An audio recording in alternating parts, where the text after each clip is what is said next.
हर बहू का एक कहना है, क्या करें हम तो बहुत सेवा करते पर हमारी सास अच्छी नहीं है। हमारी सास अच्छी होती हम खूब सेवा करते, पर गजब की बात हमें लगती है कि जब तुम बहू बनी तो तुम्हें सास अच्छी नहीं मिली, और जब तुम सास बनी तो तुम्हें बहू अच्छी नहीं मिली। ना तुम्हें सास ढंग की मिली ना बहू ढंग की मिली। हम आपसे पूछते हैं इस संसार में अपने मन अनुसार किसको क्या मिला है?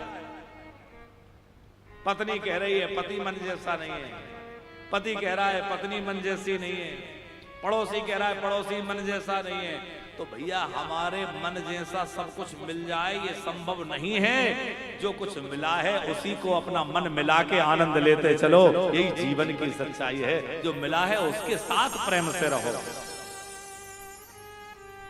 हमें जो परिवार मिला है, जो सास ससुर माता पिता देवर परिवार, वो सब हमारा है। उसको अपना मानकर उसकी सेवा कर, क्योंकि जहां सुमति तहां संपत्ति नाना, जहां कुमति तहां विपत्ति निदाना। ऐसा नहीं है, आज के समाज में भी हमने ऐसी बहुएं भी देखी हैं जो अपनी सास के लिए रोती हैं। अभी शिवपुरी से कथा करवाने आए थे हमारे वो श्रीवास्तव परिवार। तो श्रीवास्तव जी की जो मैडम है वो अपनी सासू जी को लेकर आई कि भागवत करवाना है महाराज जी। हमने कहा ठीक है होगी। समय निकाला गया, लगभग 1 वर्ष बाद का मुहूर्त मिल पाया उन्हें, और संयोग से महीने 1.5 महीने बाद या लगभग महीने ही भर नहीं हो पाया था, उनकी सासू चली गई। तो वो कुछ दिन तो फोन नहीं की, बाद में बहुत रोते हुए फोन किया महाराज जी माता जी चली गई। और जब भी वो मिली तो और ज्यादा कोई बातचीत नहीं, वो माताजी की बात करती रहे, माताजी ऐसा करती थी, माताजी ऐसी थी, और अपनी सासू को याद कर करके रोती रही। फिर वो कथा भी करवा के गए। अभी उनकी कथा संभवतः मई के अंतिम में थी। तो वो अपनी माताजी सासू जी को याद करके खूब रोया करती थी।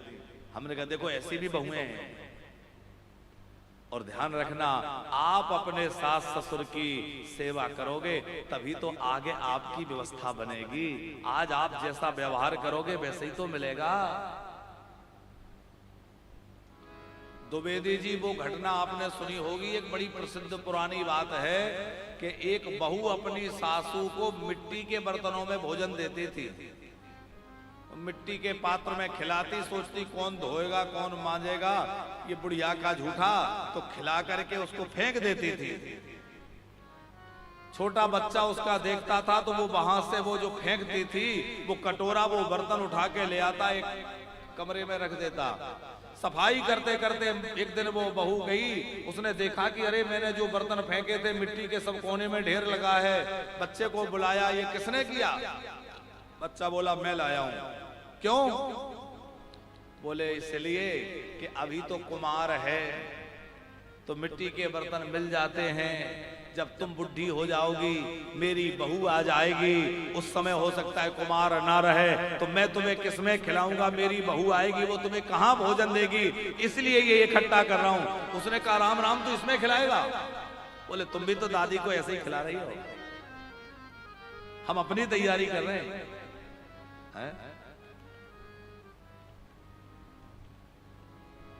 एक व्यक्ति अपने पिता को वृद्धाश्रम छोड़ने गया, और जब वृद्धाश्रम छोड़ने के लिए व्यक्ति गया तो एक शॉल उसने नई खरीदी और अपने पिता को दी और कहा कि ये शॉल रख लो काम आएगी। पिता भावुक थे, पुत्र छोड़ के जा रहा है। जाते जाते पिता ने कहा बेटा रुको। बेटा खड़ा हो गया, क्या कहते पिताजी? तो वो नई शॉल जो थी पिताजी ने बीच में से आधी फाड़ करके बेटे को दे दी। बेटे ने कहा कि ये मुझे क्यों दे रहे हो, और नई के नई साल फाड़ क्यों दी? पिताजी ने आंख में आंसू भरकर कहा बेटा इसलिए कि आज तो जमाना बहुत ठीक ठाक है, जो तूने कम से कम मुझे एक शॉल तो दे दी, आगे आने वाला समय बड़ा खराब होगा, हो सकता है तेरा बेटा तुझे एक शॉल भी ना दे, कम से कम ये आधी शॉल तेरे काम आ जाएगी। बेटा बोला कि मेरे पास किस बात की कमी है, मेरे पास धन दौलत कपड़ों की कोई कमी नहीं है, रोता हुआ पिता बोला, बेटा कमी तो मेरे पास भी किसी चीज की नहीं थी, था तो मेरे पास भी सब कुछ, पर आज मेरे हिस्से में कुछ आया तो ये एक सौल आई है। था तो मेरे पास भी बहुत, पर आज बुढ़ापे में मेरे हिस्से में एक सौल आई है। हो सकता है बेटा तेरे हिस्से में ये भी ना आए। बेटे की आंखें खुल गई कि वास्तव में मैं क्या करने जा रहा हूं। हम प्रार्थना करें उन बच्चों से कि भैया जिन माँ बाप ने आपको अपना जीवन झोंक करके, अपना यौवन लगा करके आपको पाला पोसा बड़ा करके योग्य बनाया, कम से कम उनका तिरस्कार तो मत करो। कम से कम ये तो मत कहो हमें मतलब नहीं, कहीं जाओ। कोई कह रहा था कि बेटियों को यदि माँ बाप की जिम्मेवारी दे दी जाए तो कोई भी माँ बाप दुखी नहीं रहेंगे। द्विवेदी जी ऐसी कहीं हमने बात सुनी थी कि यदि माँ बाप को रखने की जिम्मेवारी बेटाओं की बजाय बेटियों को सौंप दी जाए तो कोई माँ बाप दुखी नहीं रहेंगे। लेकिन हम विनम्रता पूर्वक एक बात इसमें जोड़ना चाहते हैं कि भैया वही बेटी कदाचित अपने सास ससुर को अपना माँ बाप मान ले तब भी कोई माँ बाप दुखी नहीं रहेंगे। वो ये क्यों सोचती है कि मैं अपने माँ बाप की सेवा की जिम्मेवारी मुझे मिल जाए। अरे तुम अपने ससुराल में अपने सास ससुर की सेवा करो तो तुम्हारी भाभी वहां तुम्हारे सास ससुर की सेवा करे, तुम्हारे माँ बाप की सेवा करेगी, अपने सास ससुर की सेवा करेगी। भैया ये क्रम बनाया है, इसको चलने दिया जाए।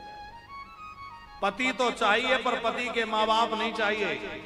पति तो चाहिए, पति का परिवार नहीं चाहिए।